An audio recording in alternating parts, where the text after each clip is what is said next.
So this is the story of best friends. We have been best friends, Christine and I, for 28 years. She is like my sister. She understands me more than sometimes I think I understand myself, and I love the crap out of her. But I was getting rid of a bunch of old paintings, and she said, "No, give me the paintings." And she said, "I'm going to collage them."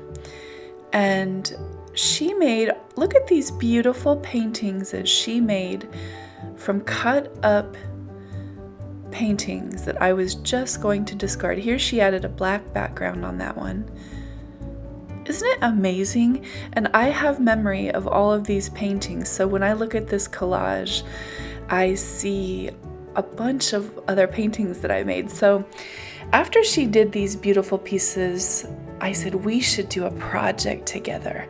And she said, yes, I will do a day tree and you can do a night tree. And that's kind of like our personalities too. So we decided to do two giant 24 by 36 canvases. This is the biggest canvas I've ever painted on. That is the modeling paste. You guys have seen me create another tree before. This was actually the very first one. This project took a long time because we worked on it together. So we got together and we had our little coffee and put on music and hung out and made our little tree. So it was a really fun best friend sort of project to do, and I've never done anything like that before, and it just brought so much joy. So this is the Crackle Paste. You guys have seen me also use this before. It's available in my Amazon shop. Not that brand, but the golden brand also works really good. And there's a Deco Art brand I also recommend in there. But I just basically, made a tree shape using the modeling paste and then the Crackle Paste, which I knew would crackle a little bit and create that bark look. If you haven't seen my other two tree videos where I did this, I'll link to those right here so you can check them out. Really fun little mixed media project right there. So that was my tree. Christine decided she wanted to paint her background first. She's smart, okay? She's a practical and smart lady. Now, she did do her tree over the top of her background like this, and she used the modeling paste. She didn't use the Crackle Paste. But see, she's just making those gentle lines that will end up being raised edges to the bark with that modeling paste and just a few little tools. Now the modeling paste dries for 24 hours and the Crackle Paste needed 3 days in my environment to dry. So that's what I did, and then the satin glazing liquid I used for the first part to kind of dilute the paint a little bit, and just, that's a golden fluid acrylic, and I just wanted to give it some body. Now I put the plate in the center, and this is where I'm wishing I would have painted my background first. And that's what I said, Christine's a smart lady. It was really, really hard to paint around the tree, and it actually, it was difficult to get a uniform feeling. So the next time I do something like this, I will have the forethought to actually paint the background first. But I wasn't sure what I wanted to do yet. Except for I knew I wanted to do the tree, so that's really why this happened. But in the future, I definitely would paint the background first. It'll make it so much easier. Thank you to Karen Dershin of Waterfall Acrylics for sending me this mysterious blue. They don't make it anymore. It's a Michaels brand. And I have just a few bottles left. But it is a beautiful color that gives an iridescent glow. And I ended up not only using it in parts of the sky here, but I painted the outside of the tree, so wherever the tree branches hit the sky, I painted the mysterious, and it gave this glowing look to my tree. Really, really mysterious looking. So, well, I guess that's why they call it mysterious, but I've said that before. But it's a really cool color. So I'm not used to working on such a big canvas, and you know, I'm not that facile with the brush, but I do my best here, and I want kind of a soft look around the moon, so I used a pearl. I wanted to make sure that there was a shimmering quality to the moon and the reflection of the moon into the sky. And I used my finger and then ended up just kind of blotting some of that pearl into the rest of the sky. I added phthalo blue around here, and I just wanted some deepness, some more darkness and deepness into the painting. And so that's what I did. So I used the phthalo blue, and then at the very, very edge, I also used some violet. So 91% isopropyl alcohol. This is a cool technique. Basically, you take the alcohol and you sprinkle it over the paint layers. Now the paint has to be damp. I kept misting it with a spray bottle. I guess you couldn't see that on camera. But you need to allow it to dry after you do this, and it basically just separates the top layer of paint and provides some beautiful textures. And then I took some titanium white and just drew it out into the wet paint with a dry brush. And then I thought, wouldn't it be fun to have some little tendrils of paint coming down into the other layer? So I just add a little bit of almost like a wash of the teal color and some of the phthalo blue, and went right around the moon, and then used my airbrush to push those tendrils out into the sky. It created a lot of really fun textures in this painting. So my camera died many times in the filming, so I added a couple more layers, one with more mysterious around the tree. See, you can see it right there, and then violet. Now the tree itself was painted with yellow burnt sienna pearl, and those are all available in my Amazon shop. There's a link if you want to check it out. And the bronze that I used, I ended up going over the top, but you can see I started with the pearl layer, and that little angled brush worked really well to add some of that iridescent pearl, which just gives it a little shimmer. You know, this is supposed to be the moon, and the branches are reflecting off of the light of the moon, so I wanted some beautiful pearl iridescent textures in there.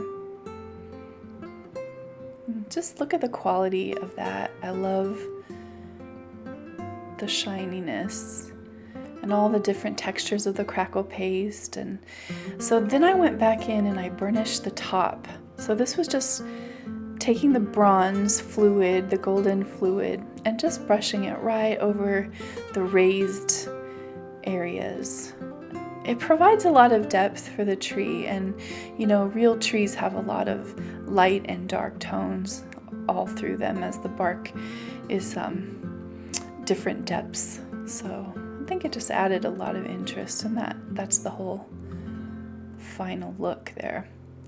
Now Christine's tree, oh my gosh, look at how natural and beautiful the texture on her tree was. I was so impressed with this. And then she just made a mixture of an off-white, kind of like Titan buff, and a little bit of brown, I think. And she's also burnishing the top layers with a dry brush, just adding a little bit of texture there. it's so realistic, and I love the way that turned out.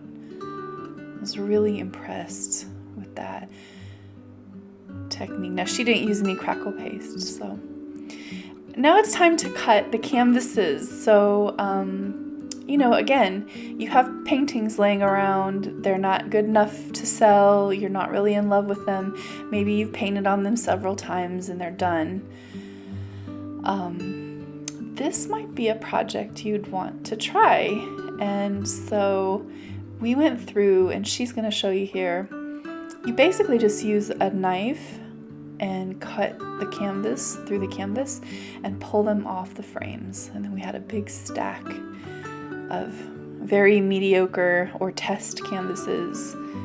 So look at all the beautiful patterns that can be created with all of the individual canvases. There's so many little lovely pieces, even in failed paintings there is. So we created a little form for the leaf out of Yupo paper and just cut it out and then traced around. I just basically looked at the canvases and thought, oh, would this make a pretty leaf?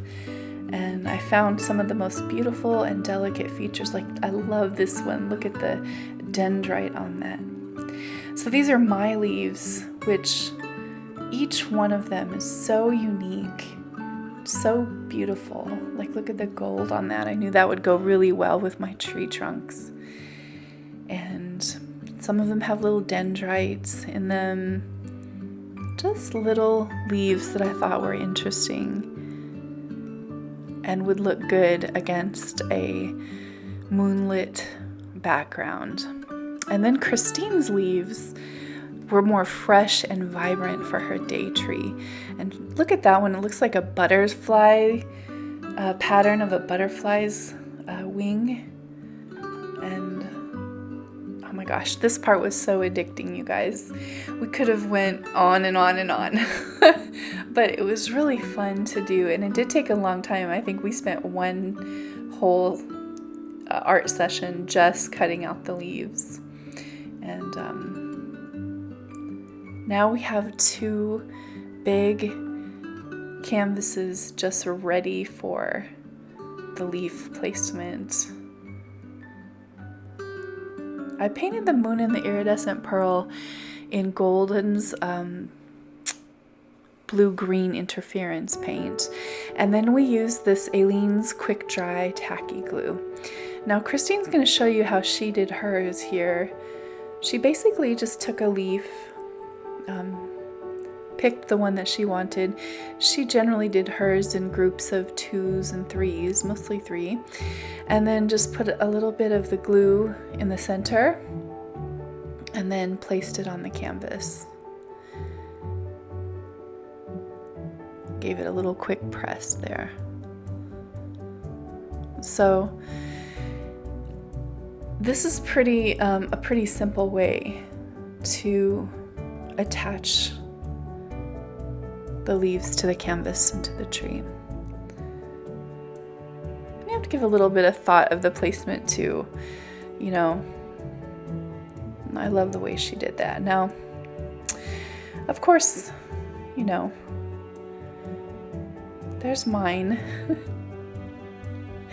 And of course I had to complicate my situation a little bit more.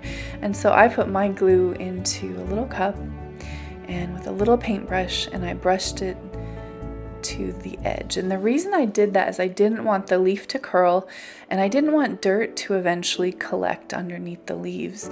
And hers did curl when it dried and mine did not. So I'm kind of glad that I chose to do it this way, even though it was more work for sure.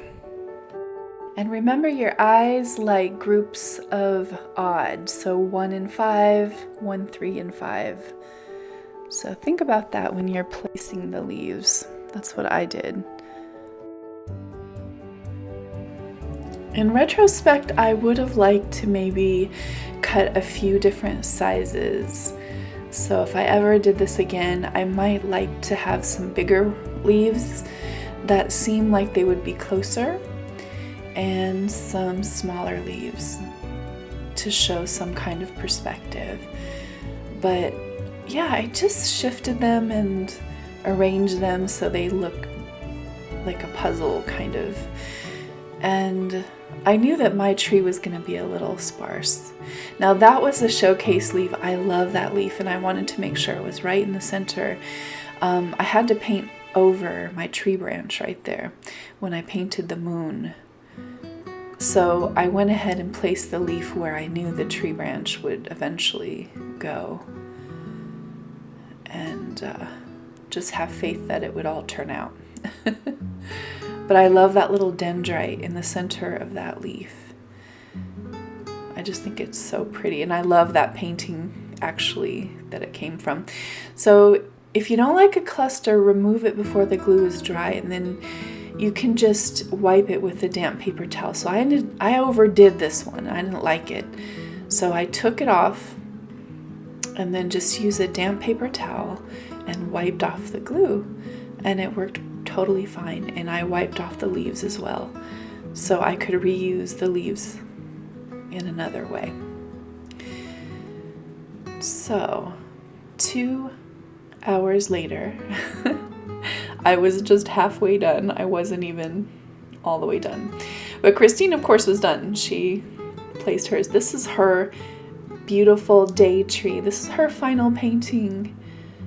And look at all the beautiful details.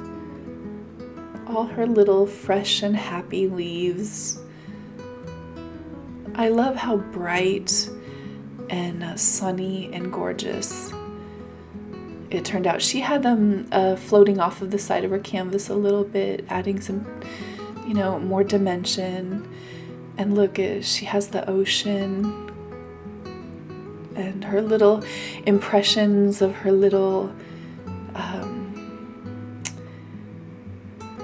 plant life and rocks, and she's really good at that part. Just allowing the mind to see what the mind wants to see. And there's her beautiful day tree. And here is my night tree, all finished. It took me a couple days to figure out where to put all the leaves. But look at all the beautiful leaves. I love the little high flow dendrite on that one. And then I had a few that look like butterfly wings too. This was such a fun project. I love that leaf too. This was such a fun project, you guys, and it's fun to do something with a friend. It's fun to make art with friends. It's a fun process. So thanks for coming along with me on this painting journey. There's a lot of ways to support this channel. There's a tip jar. You can shop my Amazon link, Wishlist, share the video, or just subscribe. Thanks so much for coming along, you guys. Bye-bye. Don't forget to subscribe and hit all notifications so I can make more art videos just for you.